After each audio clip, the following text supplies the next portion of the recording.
살아계신 하나님 우리와 함께 하시는 줄 믿습니다. 이 시간 이 자리에 우리와 동행하시는 줄 믿습니다.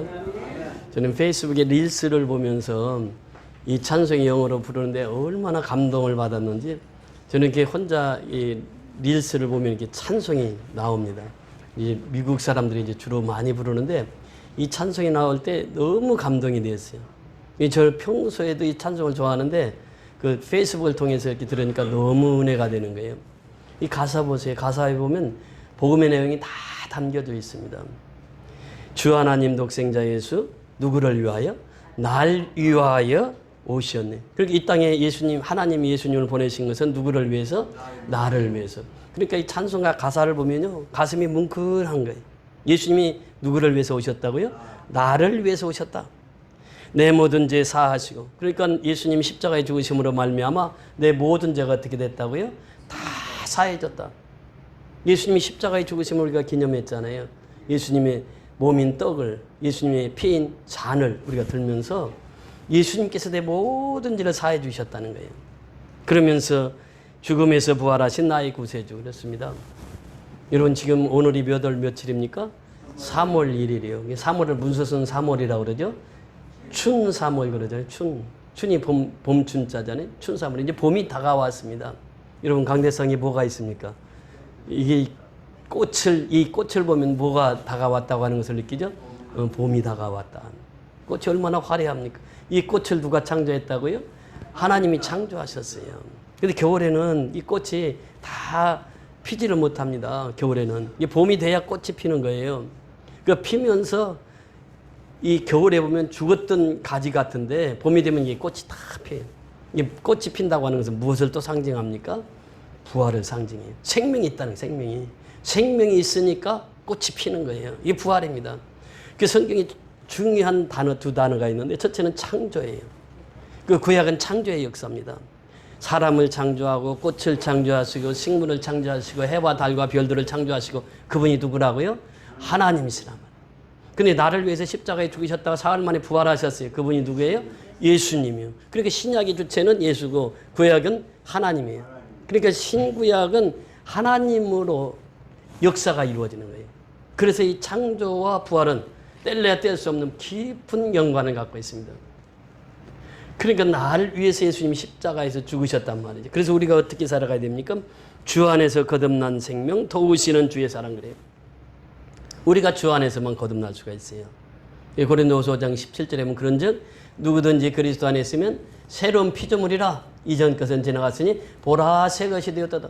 주 안에 사는 사람만이 새로운 피조물이 될 수 있는 거예요. 예수 안에 사는 사람, 성령 안에 사는 사람만이 새로운 피조물이 된다고 하는 것입니다.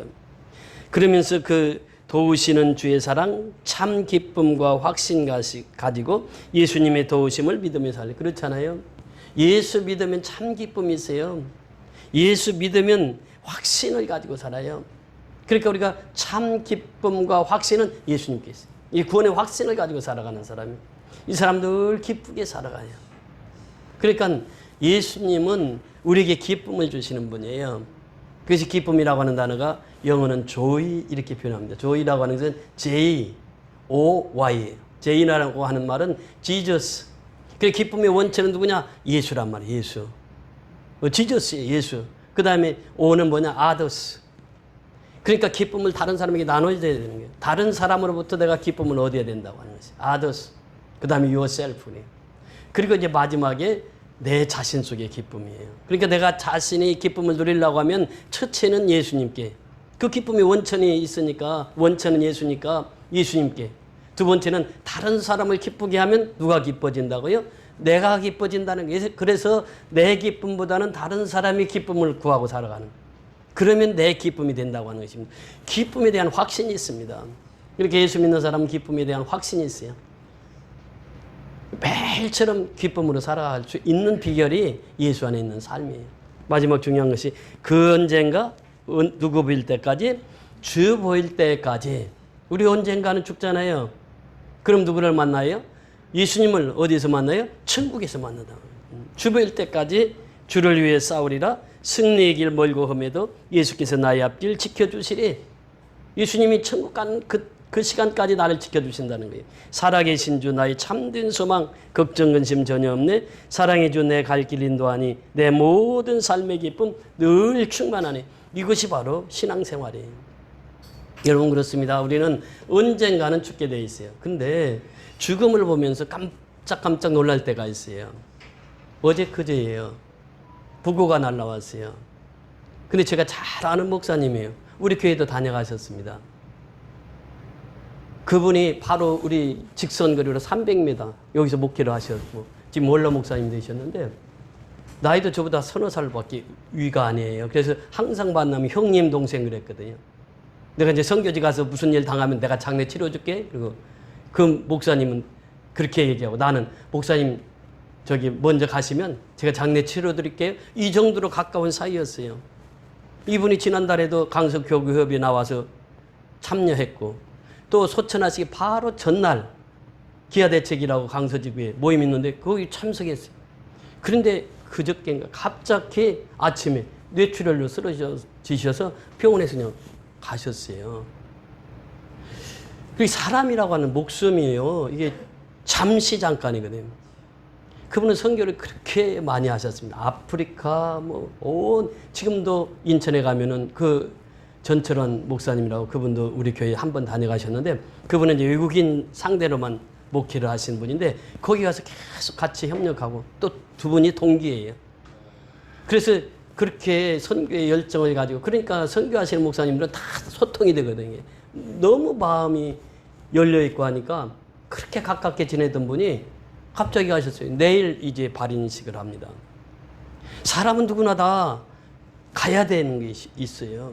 근데 천국 가는 그 길까지 누가 나를 지켜주시고 보호해 주신다고요? 하나님이 지켜주시고 보호해 주신다는 거예요. 그래서 이분은 살아계신 하나님이에요. 이 살아계신 하나님이 오늘 이 자리에 우리와 함께 하시는 줄 믿습니다. 자, 오늘 말씀의 배경에 보면 그렇습니다. 요한복음 20장으로 볼래 요한복음이 다 끝납니다. 우리 지난주에 말씀 나눴잖아요. 예수가 누구라고요? 그리스도시요. 예수가 누구라고요? 하나님의 아들이시요. 예수 속에 뭐가 있다고요? 생명이 있다. 이것이 기록된 목적이 요한복음 기록된 목적. 이 세 가지예요. 예수가 메시아고 예수가 하나님의 아들이시고 예수 속에 생명이 있다. 이것이 이제 요한복음 결론입니다. 근데 요한복음 21장이 나왔어요. 그래서 학자들은 여러 가지 견해가 있습니다. 요한복음 21장은 이게 요한복음이 아니다 이런 분도 있고 저자가 요한이 아니다 이런 분도 있고요. 요한복음 21장은 다 끝났는데 또 붙였으니까 이건 부록에 가깝다. 우리가 책을 읽다 보면요. 부록이 있습니다. 부록. 그러니까 그 책의 내용을 다 담지 못해서 부록을 써요. 부록. 그러니까 끝에 다 결론을 내려놓고 부록이 있습니다. 그러니까 21장은 부록과도 같은 책이에요. 그런데 우리가 이 말씀을 보면서 그들의 학자들이 잘못된 것들을 이제 말씀에서 찾아야 되는 거예요. 요한복음이 본래는 한 장이었습니다. 이게 1장부터 이게 통권이었단 말이죠. 장절이 없었어요. 전에도 말씀을 드렸지만.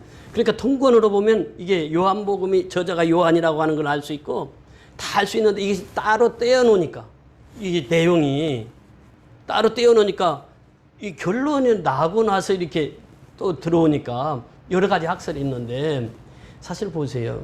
우리가 성경을 볼 때는 좀 깊이 봐야 돼요. 오늘 1장 14절 다음 주에 말씀 볼 내용인데 21장 14절 한번 보십니다. 14절 시작. 이것은 예수께서 죽은 자 가운데서 살아나신 후에 세 번째로 제자들에게 나타나신 것이라. 몇 번째로? 세 번째로. 그러니까 첫 번째, 두 번째는 어디에서 나타났죠?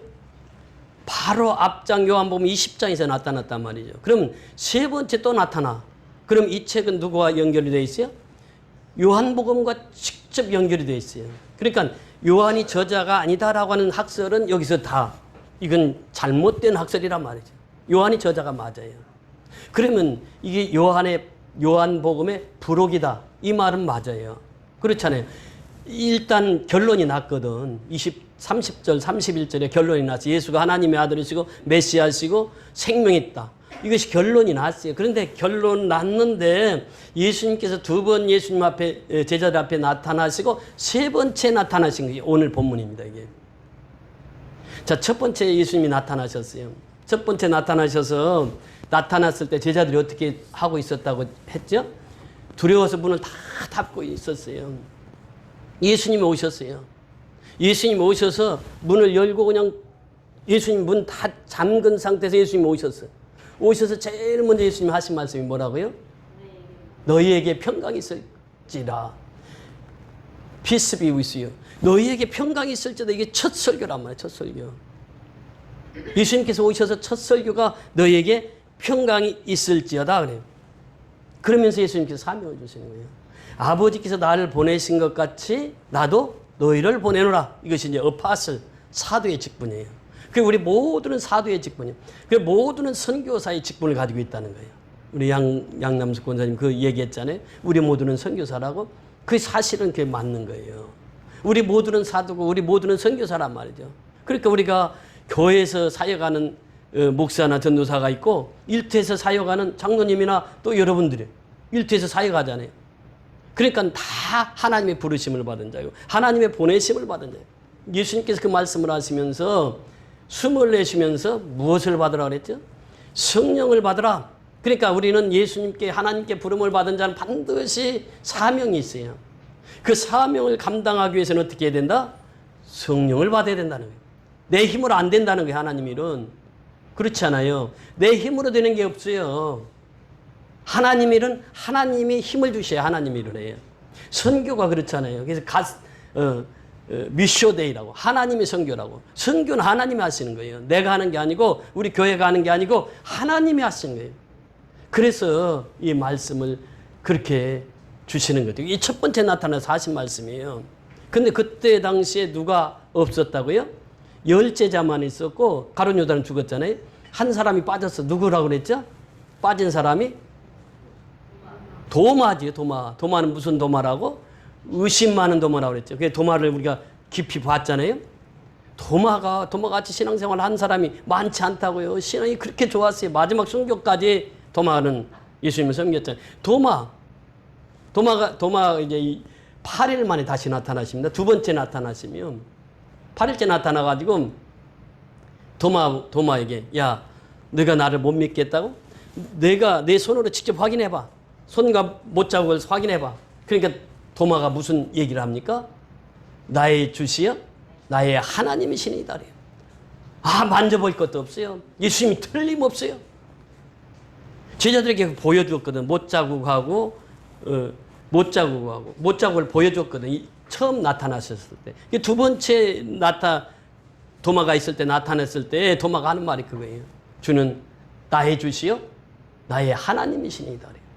이것이 도마의 신앙 고백이거든요. 참 위대한 신앙 고백이죠. 이제 두 번째 나타나서 하신 말씀이요. 그러니까 예수님께서 하신 그 유명한 말씀이 있죠. 너는 본고로 믿느냐? 보지 못하고 믿는 자들은 뭐 한다고요? 복되도다. 그래, 복되도다. 이제 두 번째 나타나셔서 하신 말씀입니다. 그리고 이제 세 번째 연결되는 것이 이제 오늘 본문 1절부터 6절의 말씀입니다. 자, 1절 같이 읽습니다. 시작. 그 후에 예수께서 디베랴 호수에서 또 제자들에게 자기를 나타내셨으니 나타내신 일은 이러하니라. 자기를 어떻게 했다고요? 나타내셨다. 누가? 예수님이 무슨 몸으로? 부활의 몸으로 나타나셨어요. 몇 번째 나타난 거라고요? 세 번째 나타나셨어요. 그런데 그 후에 예수께서 어디에? 디베랴 호수 이렇게 표현합니다. 여러분 디베랴 호수가 어디입니까? 갈릴리 호수예요. 갈릴리. 그러니까 이 디베랴 호수라고 긴네렛 호수, 게네사렛 호수, 디베랴 호수 다 같은 말이에요. 같은 지역입니다.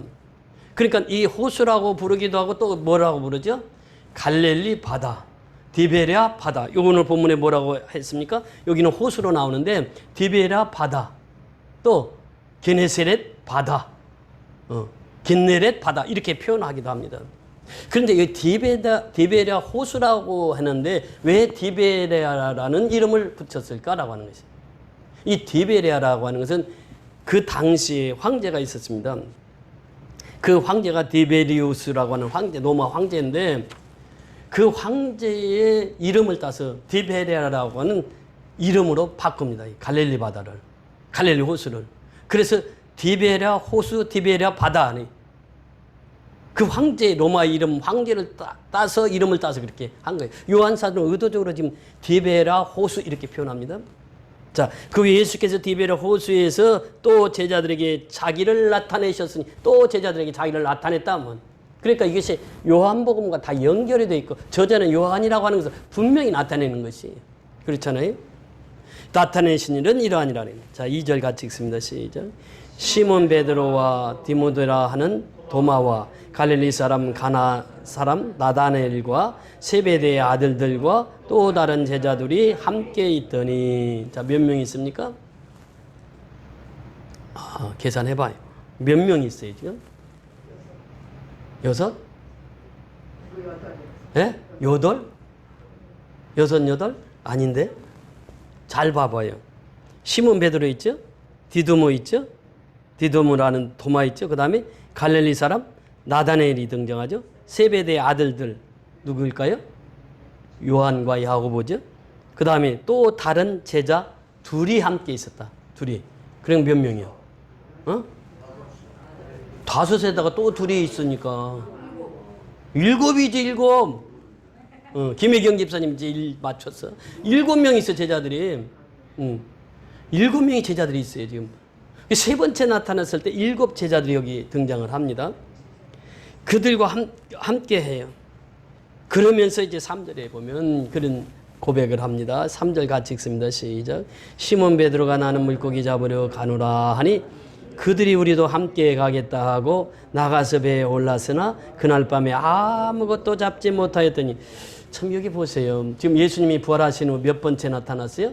3번째. 제자들이 예수님이 부활하심을 믿고 있습니까? 믿지 않고 있습니까?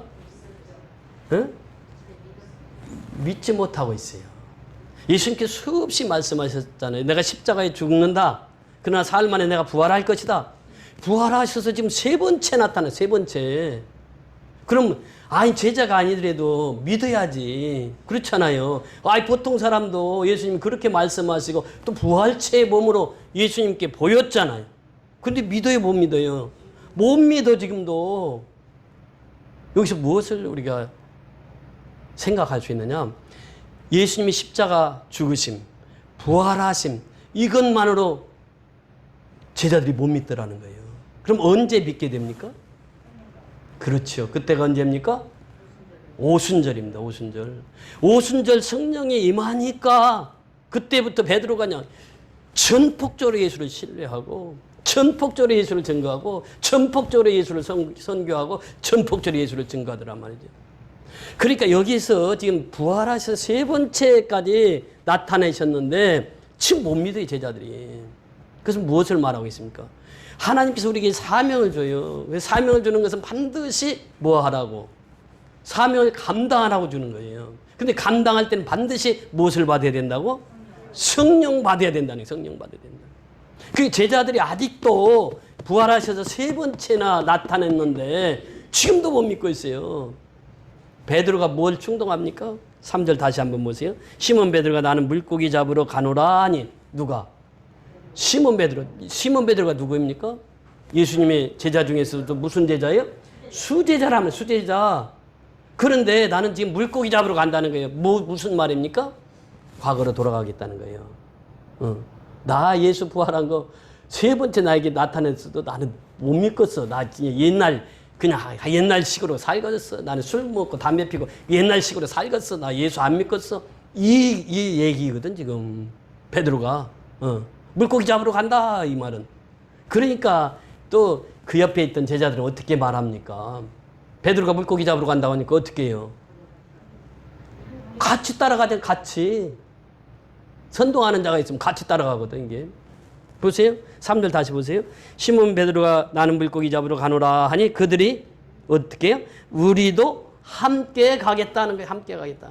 우리도 옛생활로 돌아가겠다는 거예요. 이제 다시 애굽으로 돌아가겠다는 거예요. 출애굽을 해놓고 다시 애굽으로 돌아가겠다는 거예요. 애굽에 돌아가면 파도 있고 마음도 있고 저기 수박도 있는데 우리가 이 광야에서 굶주려 죽느냐? 애굽으로 다시 돌아가겠다는 거예요. 이게 지금 그렇잖아요. 제자들이 지금 예수를 3번째 부활하셔서 3번째 나타났는데도 이러한 상황이 벌어지는 거죠. 자, 근데 중요한 것은 무엇이냐? 강에 타고 나가서 배에 올랐으나 그래. 배에 오른 것까지는 좋았어요. 근데 그날 밤이 뭐예요?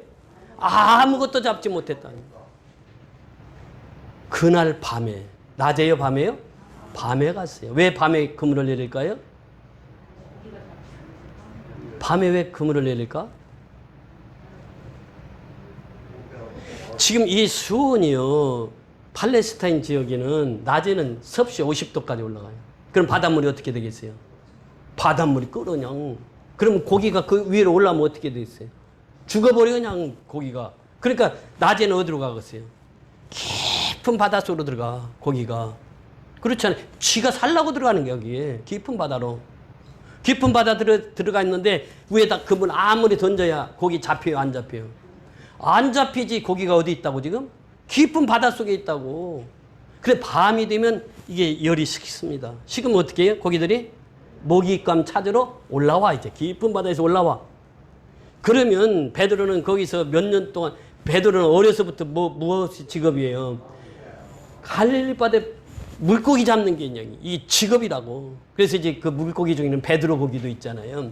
제가 한번 필리핀에 우리 교회에서 사랑의 벨소리에 그 교회 교실 한 칸 지어준 적이 있거든요. 그래서 이제 그 교실 보러 이제 간 거예요. 갔는데 그날 밤에 장로님이 그물을 던졌어.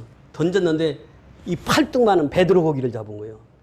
그 갔더니 그것이 이제 점심 식탁에 나온 거예요. 아이 먹었는데 얼마나 맛있. 그게 우리가 일행이 한 열 몇 명이 갔거든요. 그러니까 이제 거기 한 열댓 명이 그 고기 하나 가지고 다 먹었어. 와 맛있더라고. 그러니까 베드로가 고기 잡는데 전문가예요. 그물을 내렸는데 어떻게 했다고? 한 마리도 잡지 못했어. 이게 뭐예요? 이게 기적이요, 기적.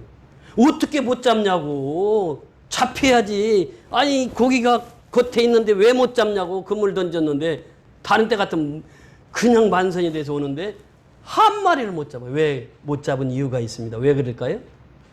누구를 떠났기 때문에? 예수님을 떠났어. 여러분 생활해 보세요. 생활 속에서 예수님 떠나서 한번 생활해 보라고. 이것이 결론적으로 나오는 거예요. 아무것도 못 잡아. 아무것도 잡지 못했어요. 이 말씀을요, 요한복음 15장 5절에서 예수님이 나는 이다라고는 선언을 할 때 그 말씀을 하셨어요. 요한복음 15장 5절에 보면 나는 포도나무요 너희는 가지니 저가 내 안에 내가 저 안에 있으면 이 사람은 과실을 많이 맺나니 나를 떠나서는 너희가 뭣도 못한다고? 아무것도 못한다. 여기 아무것도라고 하는 말이 오늘 본문하고 그 아무것도 못한다고 하는 그 본문이 요한복음 15장 5절을 하고 오늘 요한복음 21장 3절하고 원문에 보면 똑같습니다. 단어가. 예수 떠나면 아무것도 못한다니. 이 가지가 잘리면 어떻게 해요? 죽기밖에 하겠어요. 가지가 붙어 있으니까 꽃이 피지. 가지가 딱 잘라져 있으면 내일이면 죽어버리거든, 이거. 그 말이거든. 그렇게 예수를 떠나서 지금 자기들은 고기 잡으러 전문가들이, 고기 잡는 전문가들이 7명이나 갔는데도 한 마리 못 잡아. 이게 기적 아니냐고. 잡아야, 잡혀야 이게 당연한 건데 한 마리도 못 잡았어. 자, 4절에 보세요. 시작. 날이 새어갈 때 예수께서 바닷가에 서셨으나 제자들이 예수이신 줄 알지 못하는지라. 제자들이 어떻게 했다고요? 예수신 줄 알지 못해요. 예수님은 다 아시거든, 지금. 다 아셔. 제자들이 가서 아무것도 고기 못 잡을 것도 아셨고, 다 아셔. 자, 5절 같이 보십니다. 시작. 예수께서 이르시되 얘들아 너희에게 고기가 있느냐? 대답하되 없나이다. 예수께서 뭐라고 그랬습니까? 너희 제자들을 뭐라고 부르지 지금? 얘들아. 얘들아 부를 때 어떻게 누가 누구를 부를 때 얘들아 그러죠? 어르신들이 꼬맹이들 부를 때 얘들아. 예수님이 얘들아 그렇게 많이 표현 안 했거든요. 그래서 제자들을 얼마나 사랑하셨는지 몰라 예수님은. 그게 children 이렇게 표현하거든요. 애들아. 어린아이들 같이 보는 거예요. 예수님의 눈에는 어린아이야. 저기 이창윤 집사님이라고 계셨는데 그분이 80세 때 딸이 70인가 15살 차이 났거든요. 딸하고.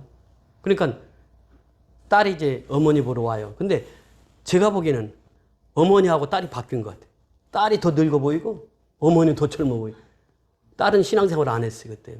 그 어머니는 신앙생활 참 잘하셨거든.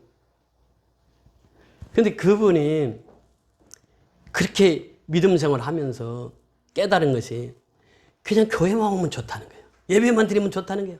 몸이 아파가지고 어떤 때는 구역 예배 드릴 때 몸이 아파가지고 겨우 걸어오셔. 근데 이제 구역 예배를 드리고 갈 때는 그 항상 가방을 가지고 다니셔서 조그마한 가방. 그분이 그 간호사 출신이거든요. 그러니까 항상 다닐 때는 가방을 들거든요. 성경 가방이.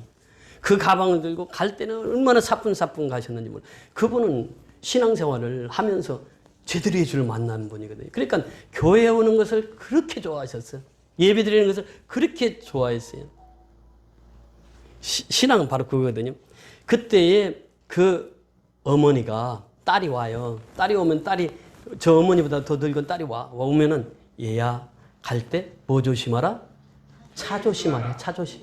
나이가 70이 넘었어 지금 딸이. 근데 갈 때 차 조심하라 그래. 그러니까 할머니가 할머니한테 차 조심하래. 왜냐하면 어머니는 딸이 늙었어도 딸이 70이 넘었어도 뭘로 보여요? 애로 보여요. 얘들아 그런 거예요. 예수님이 제자들에게 얘들아 너희에게 고기가 있느냐? 그래요. 있는지를 알고 물었을까요? 모르고 물었을까요? 다 알아. 아버지는 다 알아. 어린애들 보세요. 그릇 깨놓고 숨으면 부모가 딱 보면 알아요 몰라요? 다 알아. 그럼 이놈은 쥐가 나와서 어머니 나 그릇 깼어요 하면 어때요? 용서를 해줘. 근데 얘기를 못해 애가. 그러면 어때요? 마음이 두근두근 언제 혼날까? 근데 말을 하고 나면 어때요? 그 때리겠어요 어쩌겠어요 그 조그마한 걸 지가 그릇 깼는데 다 알거든. 보면 다 알아. 예수님 다 알고 계세요. 우리가 중요한 것은 뭐냐? 예수 떠나면 아무것도 할 수 없는 거예요. 근데 예수 안에서는 어때요? 참 기쁨과 소망이 있어요. 어제 탁구 치려고 이제 준비를 하고 있는데 8시 반 정도 전화가 왔어요. 김병수 목사님 전화가 와가지고 목사님 우리 힐링 교실에서 미얀마 선교보고 좀 해줄 수 있겠어요? 그래요. 저는 뭐 항상 부르면 10분, 5분 내에 갈 수 있으니까. 10시에 시작인데 1시간 반 내놓고 설교 한번 해달라는 거예요. 그래서 아이고 가겠습니다. 그래서 갔어. 가가지고 이제 보니까 전부 다 내 우이죠. 좀 어르신들이고. 그래서 제가 우리 동네에서 제가 제일 예수를 먼저 믿고 그리고 이 핍박받은 얘기 그러면서 제가 이제 70평생에 이렇게 살아오면서 실수는 3번이나 하고 교우들이 이렇게 잘 해주고 그러면서 이제 얘기를 하면서 자연스럽게 이제 복음을 전했는데 미얀마 선교를 이제 쭉 했죠. 한 40분 동안 선교복을 했는데 그 할머니들이 꼽을 쳐놓은 돈 있잖아요. 인사하는데 어느 분은 10,000원 이거 미얀마 선교는 어느 분은 또 10,000원 어느 분은 또 20,000원 또 제일 많이 봉사하시는 분이 있어요. 이분은 현찰이 없는 거예요. 현찰이 없고 뭐 쓰는 게 뭐지 요새? 상품권. 목사님 상품권도 받아요. 하나님은 상품권도 받지요. 그랬더니 50,000원 상품권을 주셨어요. 이분이 마지막까지 교회 청소 다 하시더라고. 권사님이시네. 거의 80대죠. 그 교회를 보면서 참 감동스러운 게 있어요. 우리 교회와 똑같아요. 숫자도 비슷하고 거기도 지하실에서 예배드리고. 근데 그 교회가 강석에 그 푸드뱅크 다 하잖아요. 그 천사들이 많거든. 우리 잘 아는 박남수 목사님. 이분 왜 천사라고 부르냐면 바로 1단지 살거든. 바로 옆에. 근데 이분이 자기보다 한 10살, 15살 위에 되시는 권사님 한 분 계시는데 그분을 섬기해요. 그분 요양보호사가 있습니다. 근데 그분이 권사님, 여자 권사님이요. 근데 그분은 전도를 했어. 전도를 해가지고 교회, 이제 매일 교회를 나오는데 이 권사님은 누구에게도 대변을 보고는 치워달라고 하지 않아요. 요양보호사가 있는데 요양보호사한테 부탁을 안 해. 목사님한테 부탁을 해. 이 목사님도 60이 넘었거든 지금. 그리고 이 목사님이 그거 다 해. 소대변을 다 가려. 그리고 식사를 같이 꼭 했어요. 소천하기 직전까지. 얼마 전에 소천했어요. 그래서 내가 천사라고 하는 이유가 바로 그거예요. 근데 그 교회 사모님도 똑같이 사역을 해 그렇게. 그냥 또 그 어르신네들을 소대변을 다 가려주는 거예요. 그게 보통 쉬운 일이 아니거든요. 제가 한번 그 이제 반찬을 가지러 푸드뱅크에서 반찬 가지고 갔는데 그 벤츠 700인가? 그 억대 넘어가는 벤츠가 있어요. 근데 그 벤츠가 와서 딱 우리 교회차 앞에 딱 서더라고요. 나는 이제 거기 딱 서 있었으니까. 그래서 거기서 딱 내려. 그래서 이거 어떤 사람이 저렇게 벤츠를 몰고 다니는가? 그랬더니 보니까 옷을 입었는데 그 나눔과 기쁨 그 옷을 입고 딱 내리는 거예요. 여기 앞치마 입고. 그러더니 그 매일 교회 가더니 막 그렇게 봉사를 해. 그렇게 열심히 봉사를 해. 나는 그랬어요. 아니, 저런 부자가 와서 지하교회에서 무슨 봉사를 하나. 그래서 그 교회 안 다니는, 다른 교회 다니는 관공서에서 와서나 하루 봉사하겠지? 이렇게 생각을 했어요. 그래서 물어봤어요. 어제 식사하면서. 아니, 그 사람이 도대체 누구냐고 그랬더니 우리 교회 집사, 신집사예요, 신집사. 그런데 그분이 그렇게 화려하고 아주 부자로 잘 살죠. 그런데 그렇게 와서 그 어르신네들 섬기고 이런 모습을 보면서 전부 뭐예요? 침노하는 자가 들어가는 거거든요. 섬김이거든요. 예수님 그 섬김의 본을 보여주셨고 그래서 우리가 이 섬긴다고 하는 것이 내가 하나님의 상을 쌓는 거잖아요. 그러니까 우리가 중요한 것은 예배를 드리고 나서 섬김의 삶이에요. 제가 어제 다녀오면서 느낀 게 그 어려운 그런데 그분들이 그렇게 미얀마 선교를 보고 헌금을 해야 되겠다는 거예요. 자기들이 강요한 것도 아니고 자기들이 가면서 그렇게 헌금을 하시더라고요. 그래서 제가 9만 원 받아가지고 지금 헌금함에 넣어놨는데 중요한 것은 그렇습니다. 우리가 사명자는요 하나님이 늘 함께 하신다는 거예요. 어디를 가든지 그래요. 어디를 가든지. 그러니까 여호수아 1장 오늘 새벽에 본 말씀인데 모세가 죽고 여호수아가 이제 절과 그려는 가나안 땅을 이스라엘 백성들이 이끌고 가야 되는데 제일 마음에 뭐가 왔어요? 두려움이 왔어요. 두려움이. 그러니까 그걸 누가 제일 잘 알고 있어요? 하나님이 제일 잘 알고 있어요.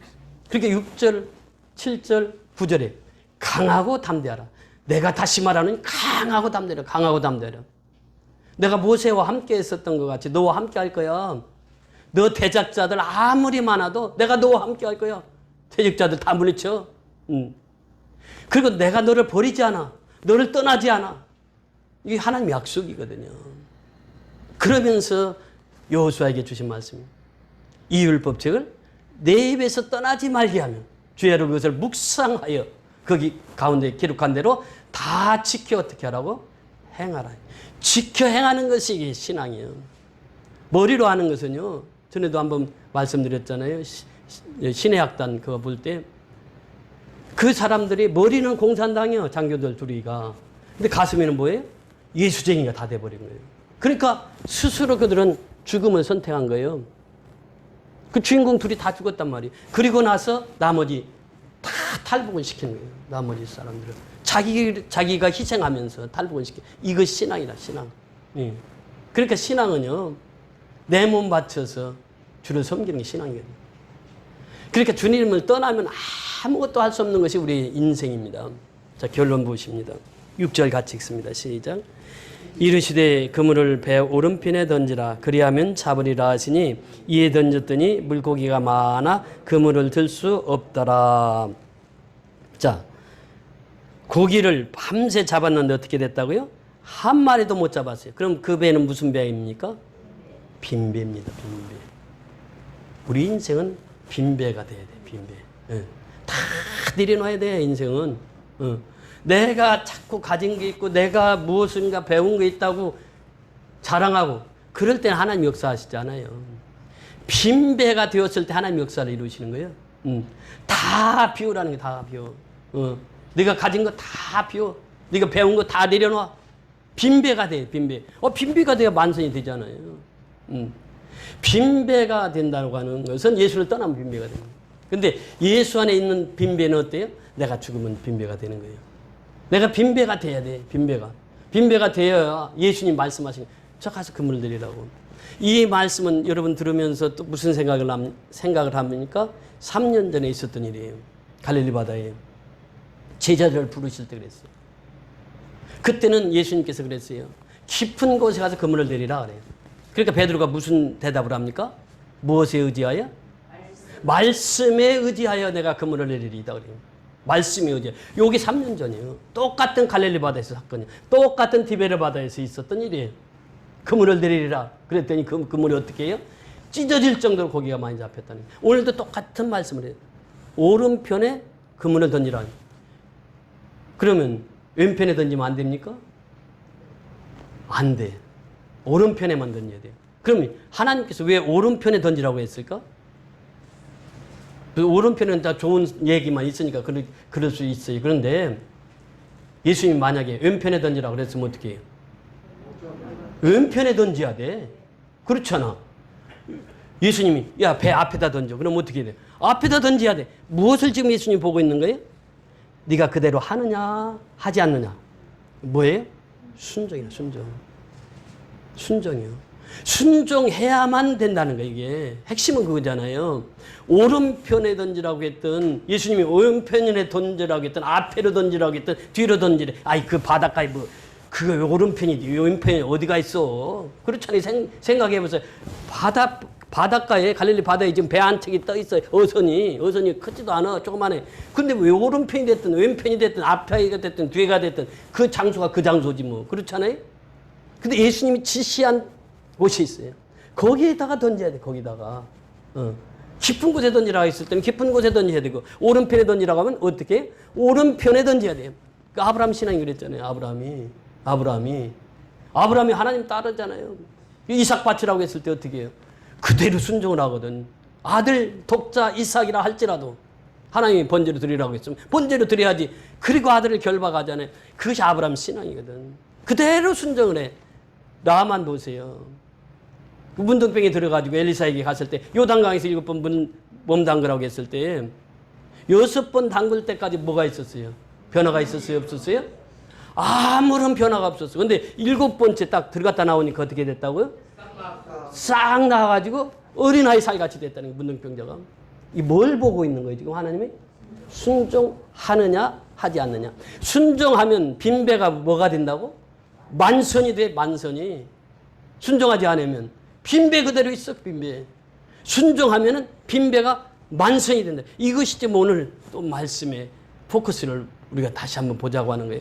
그래서 오늘 이 말씀을 통해서요. 예수님이 3번째 나타나셨거든. 그 제자들이 믿었다 못 믿었다? 못 믿었어요. 그러니까 가서 고기 잡았는데 잡았다 못 잡았다? 못 잡았어요. 배가 무슨 배가 됐다? 빈배가 됐어. 근데 예수님께서 뭐라고 말씀하셨어요? 오른쪽에 그물을 내리라. 오른쪽에 그물을 내렸더니 어떻게 됐다고요? 만선이 됐다. 다음 시간에 이제 나눌 내용인데 그 이제 예수님께서 또 아침 조반을 먹어라 이렇게 말씀하시면서 조반을 또 준비하시게 돼요. 그건 이제 다음 주에 이어서 말씀을 나누도록 하겠습니다. 오늘은 바로 그예요. 빈배가 만선이 되는 길은 예수님이 함께해야 돼. 예수님 떠나면 우리는 빈배로 살 수밖에 없는 거예요. 인생이 만선이 되는 그런 축복은 예수님이 나와 함께 하실 때만 가능한 것입니다. 할렐루야. 고맙고 감사하신 아버지 은혜를 감사를 드립니다. 오늘도 귀한 생명의 말씀을 받았습니다. 말씀대로 우리가 순종하며 살아가기를 원합니다. 말씀에 의지하여 그물을 내리기를 원합니다. 오른편에 던지라면 오른편에 던지고 왼편에 던지라면 왼편에 던져서 그 순종한 때에 아브라함이 이제 믿음의 조상이 되었고 나만이 문둥병이 깨끗이 치유되었습니다. 우리가 말씀에 순종하며 살아가는 선교연합회 모든 성도들이 되게 하여 주시옵소서. 그래서 아버지는 그 말씀을 통해서 날마다 풍성한 은혜를 체험하고 하나님과 동행하는 삶을 살아갈 수 있도록 은혜 베풀어 주시옵소서. 예수 그리스도 이름으로 감사하고 축복하며 기도드리옵나이다. 아멘.